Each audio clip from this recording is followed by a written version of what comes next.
Books presents Cloaked in Beauty by Karen Witemeyer, narrated by Barbara McCullough.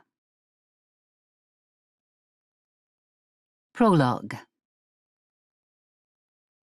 Houston, Texas, 1881. Nightmares were supposed to stop once little girls woke up. But when 5-year-old Scarlett Radcliffe opened her eyes, things only got worse. "Letty, we've got to get you up, sweetheart." Mama yanked back the covers and leaned close.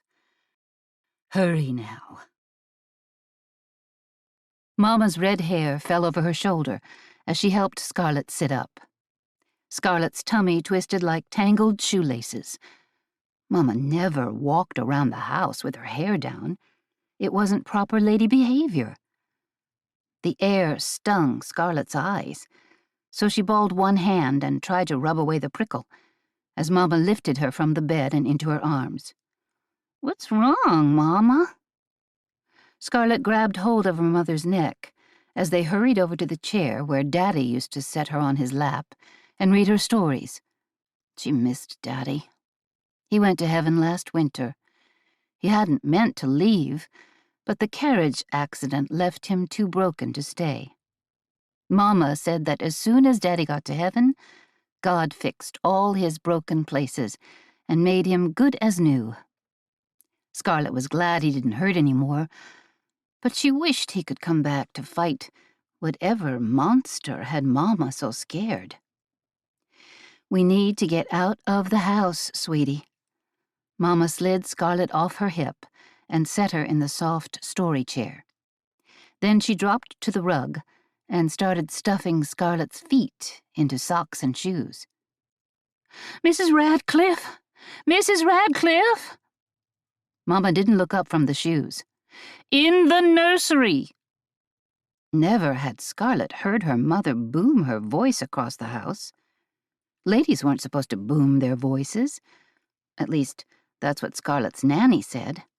And Nanny Potts was an expert in all things ladyish. Miss Emily, Mama's maid, burst through the door, her mop cap crooked and her chest heaving.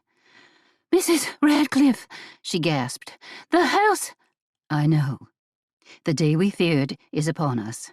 Thank God that most of the staff are away enjoying their night off." She finished buttoning Scarlett's second boot and pushed to her feet. "Rouse Mr. Fellows and Mrs. Krause.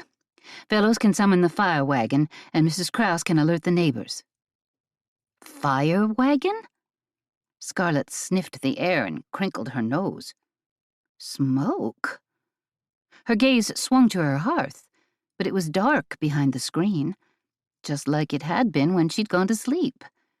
Where was the smoky smell coming from? Scarlett's lower lip quivered. "Mama?" Her mother didn't answer. She was too busy instructing Miss Emily. "Take the pillowcase from Scarlett's bed, fill it with anything of value that can be easily carried, just like we discussed." "Yes, ma'am." Miss Emily shook Scarlett's pillow free of its casing, then hurried from the room. Scarlett looked at the hearth again, then gave the air another sniff. Fires were only allowed in hearths and stoves. Nanny Potts said so. The knots in her tummy tightened, and she began to fidget in her chair. Dragons sometimes breathed fire in the stories Daddy used to tell her. Was that why everyone was so scared? Because there was a dragon in the house? Scarlett's heart stuttered. "Mama?"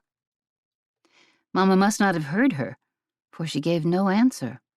Instead, she ran to the wardrobe to fetch the sling bag Scarlett carried her toys in whenever she went on an outing with Nanny Potts.